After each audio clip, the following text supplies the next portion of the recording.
Hi everyone. देखो, आज हम बात करेंगे जो अपना गवर्नमेंट मेडिकल कॉलेज है ना मुंबई का, तो उसका एमबीबीएस कोर्स का कैटेगरी वाइज फीस स्ट्रक्चर क्या हो सकता है 2025 के लिए। अगर आपका इनकम लेस देन 8 लाख है और आप ओबीसी कैटेगरी में या फिर किसी भी कैटेगरी में आते हो तो आपको टोटल कितनी फीस पे करनी पड़ेगी। अगर आप फीमेल स्टूडेंट हो, गर्ल्स हो, तो आपको क्या गर्ल्स फ्री एजुकेशन यहाँ पर मिल जाएगा। अगर आप ऑल इंडिया कोटा की काउंसलिंग करके आते हो तो मिलेगा, या फिर आपका स्टेट कोटा का ही काउंसलिंग रिक्वायर्ड होता है। तो इसकी पूरी डिटेल जानकारी आपके साथ शेयर करूंगा। अगर आप महाराष्ट्र स्टेट के स्टूडेंट हो तो आपको कितनी फीस देनी है, किस कैटेगरी के लिए। अगर आप ऑल इंडिया कोटा के थ्रू अदर स्टेट के बच्चे हो तो आपको कैटेगरी के हिसाब से बेनिफिट मिलता है या नहीं मिलता है, तो उसकी डिटेल जानकारी आपके साथ शेयर करूंगा। तो आप पूरा वीडियो देखो। साथ ही साथ अगर आपको महाराष्ट्र स्टेट या फिर ऑल इंडिया कोटा का पेड काउंसलिंग हमारे थ्रू करना है तो आप हमें व्हाट्सएप के ऊपर मैसेज डाल दीजिएगा, वहां पर हम आपको उसके रिगार्डिंग पूरी इन्फॉर्मेशन जरूर शेयर करेंगे। देखो, सबसे पहले यहाँ पर जो फीस स्ट्रक्चर मेंशन है ना, तो आपको यहाँ पर एमबीबीएस कोर्स का फीस स्ट्रक्चर देखने को मिल जाएगा। इसके अंदर सब कैटेगरी होती है। जैसे कि महाराष्ट्र स्टेट की अगर हम बात करें तो सबसे पहले आपको एक ओपन कैटेगरी नजर आता है। अगर कोई बच्चा महाराष्ट्र स्टेट का स्टूडेंट है और उसके पास महाराष्ट्र स्टेट का डोमासाइल छोड़ के बाकी कोई भी डॉक्यूमेंट नहीं है, या फिर अगर कोई बच्चा फीजे कैटेगरी में आ रहा है, एनटी कैटेगरी में आ रहा है, एनटीबी, एनटीसी, एनटीडी में आ रहा है, ओबीसी के अंदर आ रहा है, या फिर एसीबीसी के अंदर आ रहा है और उसका इनकम जो है 8 लाख से ज्यादा है, तो उस कंडीशन के अंदर उसको यहाँ पर ओपन कैटेगरी का फीस देना होता है। इस बात का आपको ध्यान रखना है। और ओपन कैटेगरी और एक बच्चे के लिए लागू होता है, जैसे कि अगर कोई बच्चा अदर स्टेट का है, एससी कैटेगरी का हो, एसटी कैटेगरी का हो, लेकिन उसके पास महाराष्ट्र स्टेट का डोमासाइल नहीं है, एमसीसी सेंट्रल काउंसलिंग के थ्रू अगर वो काउंसलिंग करके एडमिशन लेता है तो उन्हीं बच्चों को भी यहाँ पर ओपन कैटेगरी का पूरा फीस देना होता है। इस बात का आपको ध्यान रखना है। लेकिन अगर कोई बच्चा महाराष्ट्र स्टेट का है लेकिन ऑल इंडिया कोटा की काउंसलिंग करके एडमिशन लेता है और उसके पास कैटेगरी के पूरे डॉक्यूमेंट है, इनकम भी लेस देन 8 लाख है, तो उस कंडीशन के अंदर उस बच्चों को यहाँ पर कैटेगरी का बेनिफिट 100% दिया जाता है। तो ओपन कैटेगरी की अगर हम बात करें तो सबसे पहले आपको यहाँ पर एक ट्यूशन फीस होती है। ट्यूशन फीस की बात करें, अगर आप जनरल कैटेगरी में आते हो और अगर कोई बच्चा ऑल इंडिया कोटा की काउंसलिंग करके आ रहा है और उसके पास महाराष्ट्र स्टेट का डोमासाइल नहीं है, तो उसको यहाँ पर 1,38,300 जो है टोटल फीस पे करना पड़ेगा पर ईयर। यानी कि फर्स्ट ईयर में होगा, सेकंड ईयर में होगा, थर्ड ईयर में होगा, ऐसा करके लास्ट ईयर तक आपको यही फीस पेमेंट करना होता है। देन उसके बाद अगर हम बात करें जो कि अपनी एससी कैटेगरी होती है, तो एससी कैटेगरी के लिए कोई भी ट्यूशन फीस नहीं होती अगर आप महाराष्ट्र स्टेट के बच्चे हो तो उस कंडीशन के अंदर। और आपको यहाँ पर एसटी कैटेगरी वाले बच्चे को भी कोई ट्यूशन फीस नहीं होती है।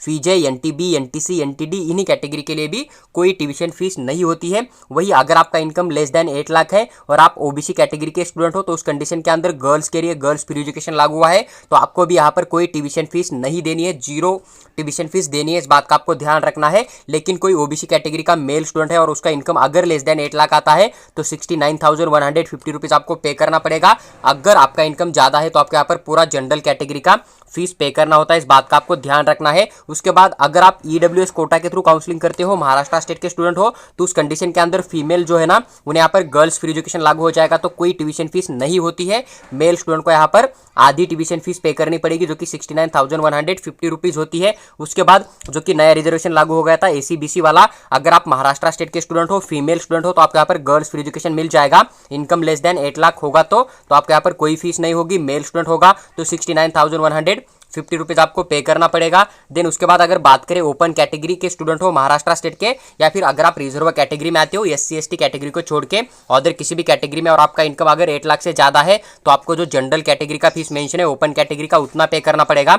लेकिन अगर आप ओपन कैटेगरी में आते हो, आपके पास महाराष्ट्र स्टेट का डोमासाइल है और आपका इनकम लेस देन 8 लाख है, आप फीमेल स्टूडेंट हो, तो उस कंडीशन के अंदर आपको ट्यूशन फीस जीरो होती है। आप मेल हो, आपका इनकम लेस देन 8 लाख है, आपके पास कैटेगरी का डॉक्यूमेंट भी नहीं है ना, तो उस कंडीशन के अंदर भी आपको यहाँ पर 69,150 रुपीज पे करना पड़ेगा। और ये काउंसलिंग आपका ईबीसी के थ्रू होता है, इस बात का आपको ध्यान रखना है। देन उसके बाद अगर बात करें नेक्स्ट जो कि इन्होंने यहाँ पर फीस मेंशन किया है, तो लाइब्रेरी फीस आपको देनी होती है जो कि 1000 रुपीज़ है और हर कैटेगरी के लिए लगभग आपको ये सेम देखने को मिल जाएगा। उसके बाद एमआईएससी एक फीस होती है जो कि 50 रुपीज़ है, जो कि आपको हर कैटेगरी के बच्चों को पे करनी होती है, चाहे आप कोई भी कैटेगरी में आते हो। तो टोटल अगर फीस की बात करें, जब आप कॉलेज ज्वाइन करोगे और बेटरमेंट के लिए अप्लाई करोगे ना, उस कंडीशन के अंदर आपको जो फीस पेमेंट करना होता है लगभग 1,39,350 रुपीज़ होता है आपका, जो कि एक का फीस होगा।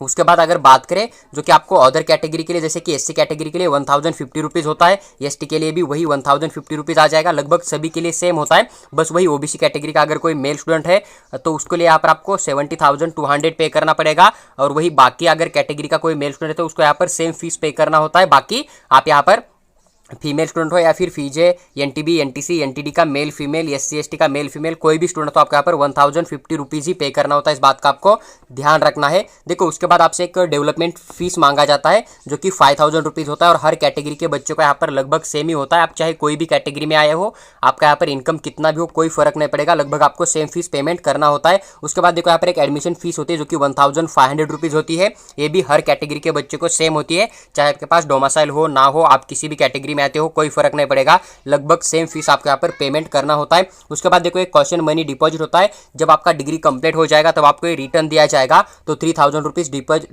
जो है गवर्नमेंट कॉलेज का मिल जाएगा और हर कैटेगरी के बच्चे को लगभग डिपॉजिट सेम ही नजर आ जाता है। उसके बाद एक लाइब्रेरी का डिपॉजिट होता है, वो भी आपको बाद में रिफंड दिया जाएगा, तो वो भी आपको 2000 पे करना है। हर कैटेगरी के बच्चे को ये वाला डिपॉजिट भी लगभग सेम ही होता है। उसके बाद देखो जो अपना यूनिवर्सिटी है ना नासिक वाला, तो इसका एक फीस होता है जो कि 10 रुपीज़ है, ये भी हर कैटेगरी के बच्चों को लगभग सेम होता है, तो सेम अमाउंट आपको यहाँ पर पे करना पड़ेगा। जिम खाना फीस की बात करें तो 500 रुपीज़ जिम खाना फीस है, चाहे आप ऑल इंडिया कोटा से आए हो, चाहे आप महाराष्ट्र के बच्चे हो, किसी भी कैटेगरी के हो, आपको यहाँ पर सेम फीस पे करनी होती है जो कि 500 रुपीज़ आपको देखने को मिल जाएगी। उसके बाद एक अश्वमेधा फीस होती है जो कि 500 रुपीज़ है, तो सभी कैटेगरी के बच्चों के लिए भी यहाँ पर सेम फीस आपको मिल जाएगी। यूनिवर्सिटी का डेवलपमेंट फंड होता है जो कि 100 रुपीज़ होता है, तो ये भी आपको यहाँ पर 100% पे करना पड़ेगा। देखो एक बुक बैंक फीस करके 10 रुपीज़ है, तो ये भी अमाउंट आपको यहाँ पर पे करना पड़ेगा। देखो अगर बात करें कि फर्स्ट ईयर के अंदर आपको कॉलेज का कितना फीस पे करना पड़ेगा, यही आपका second year, third year, fourth year के लिए कंटिन्यू हो जाएगा। बस ये जो बाकी फीस है ना, जैसे कि यूनिवर्सिटी का डेवलपमेंट फंड हुआ, अश्वमेधा फीस हुआ, ये छोटे मोटे अमाउंट फिर माइनस हो जाएगा, डिपॉजिट वगैरह आपको सेकंड ईयर में नहीं होता है, इस बात का आपको ध्यान रखना पड़ेगा। तो फर्स्ट ईयर में आपका अगर टोटल फीस की बात करें, आप अगर ऑल इंडिया कोटा के थ्रू आ रहे हो या फिर जनरल कैटेगरी के थ्रू आ रहे हो, तो आपको यहाँ पर 1,51,970 रुपीज़ पे करना पड़ रहा था लास्ट ईयर। इसके अंदर आप 3% इंक्रीज करके लेके सकते हो, तो ये 1,60,000 तक भी जा सकता है इस साल, इस बात का आपको ध्यान रखना है। अगर वही आप महाराष्ट्र स्टेट के एससी एसटी कैटेगरी के स्टूडेंट हो या फिर किसी भी कैटेगरी के अंदर से आप फीमेल स्टूडेंट हो और आपका इनकम लेस देन 8 लाख है, तो उस कंडीशन के अंदर आपको 13,670 रुपीज़ जो है अमाउंट पे करना पड़ेगा।